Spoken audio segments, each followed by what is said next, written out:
It is recommended that you bond the motor for several reasons. Firstly, safety. Bonding the motor provides a path for fault currents to flow back to the electrical panel, protecting against electrical shocks and fires. Secondly, electrical code. In most electrical codes, it is required to bond all exposed metal parts of electrical equipment, including motors. Thirdly, reduce electrical noise. Bonding the motor helps reduce electrical noise that can interfere with other equipment. To bond the motor, follow these steps. 1. Locate a suitable grounding point near the motor, such as a metal water pipe or grounding rod. 2. Connect a copper bonding wire, typically 8 American wire gauge or larger, to the grounding point. 3. Connect the other end of the bonding wire to a grounding terminal on the motor or to the motor frame if no terminal is available. 4. Tighten all connections securely. Bonding ensures that all metallic parts of an electrical system are at the same electrical potential. This is important because if a fault occurs, such as a live wire coming into contact with a metal enclosure, the bonded system provides a low impedance path for the fault current to flow back to the source. This high current flow causes the circuit breaker or fuse to trip, quickly disconnecting the power and preventing a dangerous shock hazard. Without bonding, the metal enclosure could become energized, posing a significant risk of electric shock to anyone who touches it. The National Electrical Code, NEC, provides detailed requirements for bonding electrical systems. Article 250 covers grounding and bonding, and it specifies the methods and materials that must be used to ensure a safe and effective electrical system.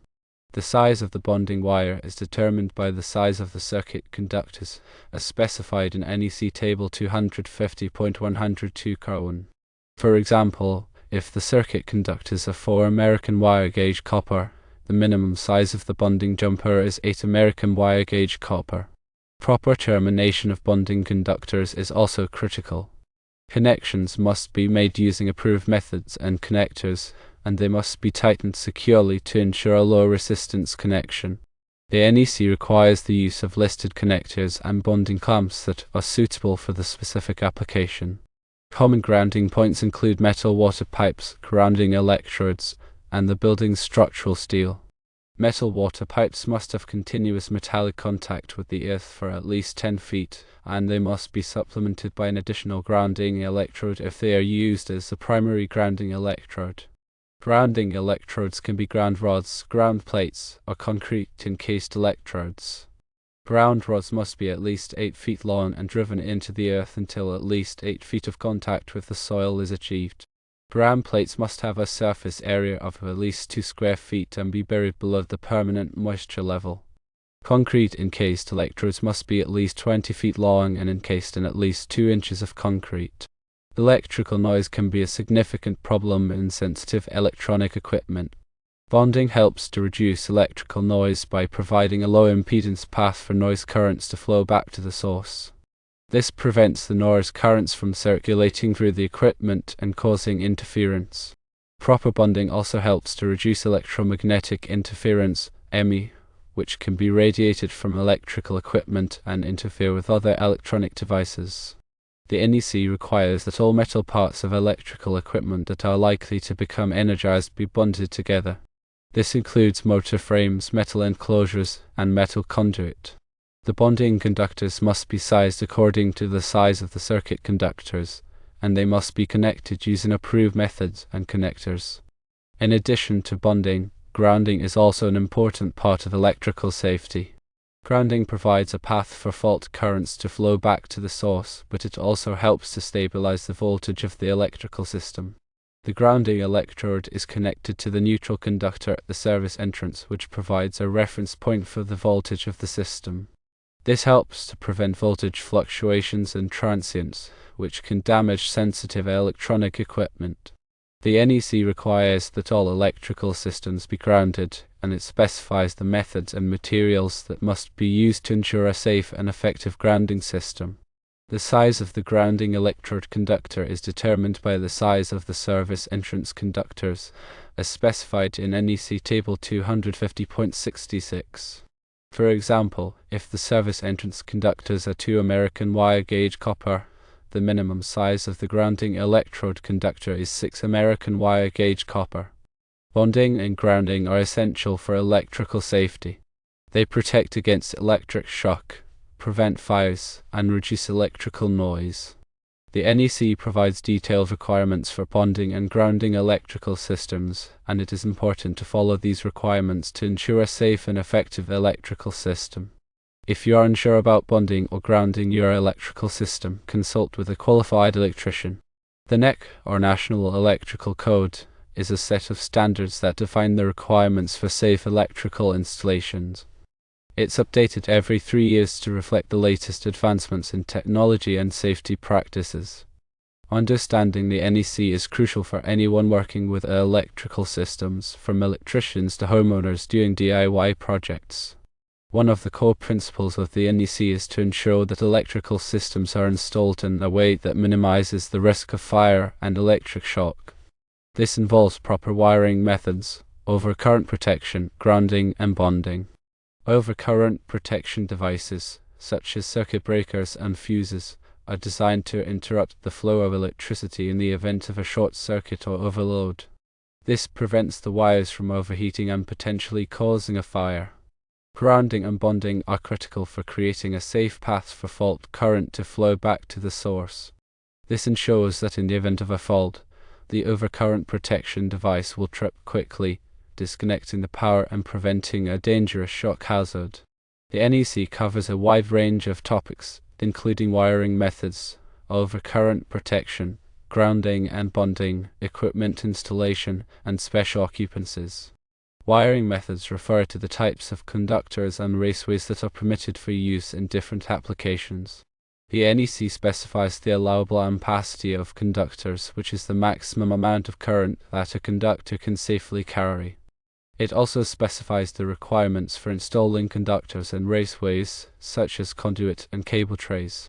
Equipment installation covers the requirements for installing various types of electrical equipment, such as transformers, generators, and motors. The NEC specifies the clearances required around electrical equipment, the methods for connecting equipment to the electrical system, and the requirements for protecting equipment from physical damage. Special occupancies refer to locations that have unique electrical requirements, such as healthcare facilities, hazardous locations, and swimming pools. The NEC contains specific requirements for these locations to address the unique hazards they present. Understanding the NEC is an ongoing process. The code is complex and constantly evolving, so it's important to stay up to date on the latest changes. There are many resources available to help you learn about the NEC, including training courses, seminars, and online resources. Some key articles in the NEC related to bonding and grounding include Article 250, which covers grounding and bonding in general. Article 680, which covers swimming pools, fountains, and similar installations, and Article 547, which covers agricultural buildings.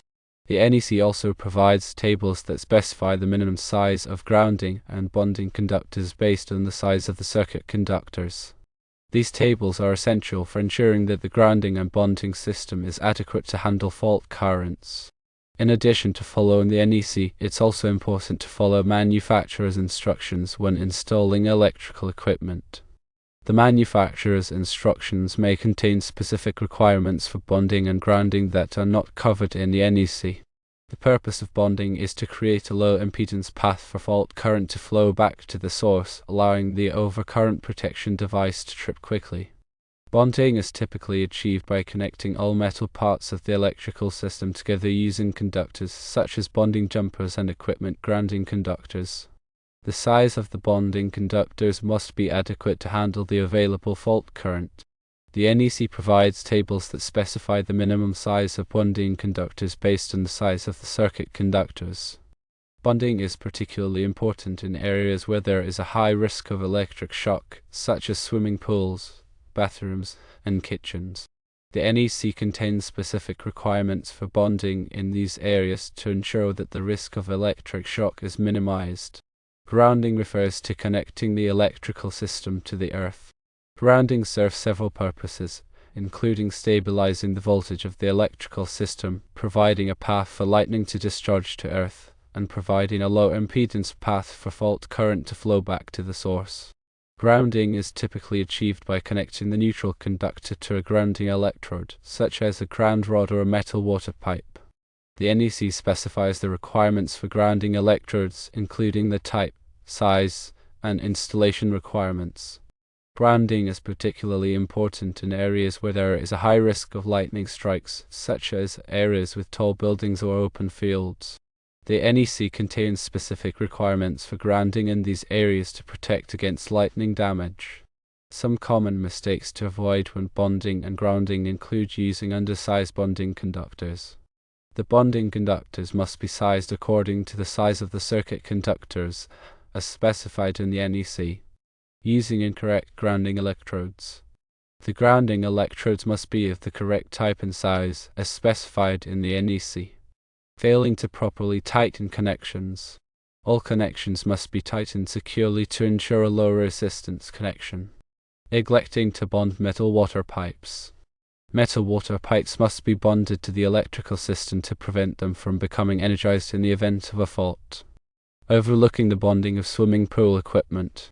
Swimming pool equipment, such as pumps and heaters, must be bonded to the electrical system to prevent electric shock hazards. Pool pump motors are often located in damp or wet environments, increasing the risk of electrical shock. Bonding the motor helps to ensure that any fault current will quickly trip the circuit breaker, protecting anyone who comes into contact with the pump or the water. Electrical codes typically require that all metal parts of a pool pump motor, including the motor housing and any metal conduit or fittings, be bonded together and connected to the grounding system. This creates a continuous low impedance path for fault current to flow back to the source, allowing the circuit breaker to trip quickly. The bonding wire should be sized according to the electrical code requirements and should be connected to a grounding terminal on the motor or to a suitable grounding point nearby.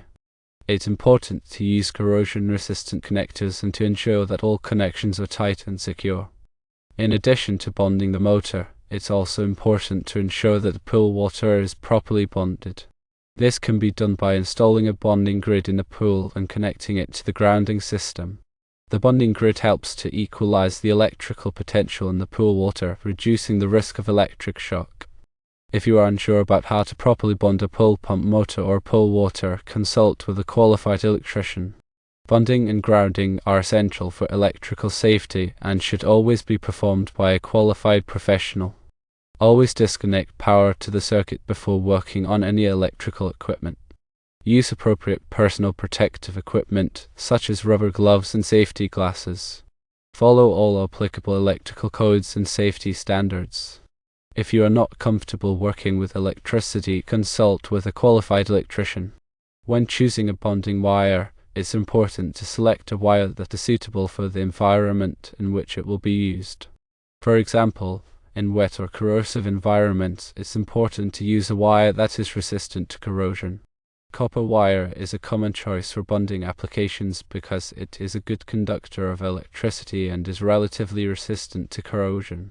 However, in some environments, it may be necessary to use a different type of wire, such as stainless steel or tin copper. The size of the bonding wire is also important. The bonding wire must be large enough to safely carry the maximum fault current that could occur in the circuit. The electrical code provides tables that specify the minimum size of bonding wire based on the size of the circuit conductors. When connecting the bonding wire, it's important to use approved connectors that are designed for the specific application.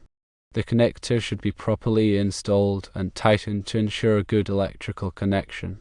It's also important to protect the bonding wire from physical damage. The wire should be routed in a way that it is not likely to be damaged by sharp objects or heavy equipment. In some cases, it may be necessary to install the bonding wire in a conduit or other protective enclosure. Regular inspections of the bonding and grounding system are important to ensure that it is functioning properly. The connections should be checked for corrosion and tightness, and the wires should be inspected for damage. If any problems are found, they should be corrected immediately. Proper bonding and grounding are essential for electrical safety. By following the recommendations outlined and consulting with a qualified electrician when needed, you can help to ensure that your electrical system is safe and reliable. Remember, electricity can be dangerous, and it's always best to err on the side of caution. Always disconnect power before working on electrical equipment and consult with a professional if you have any doubts about your ability to safely perform the work.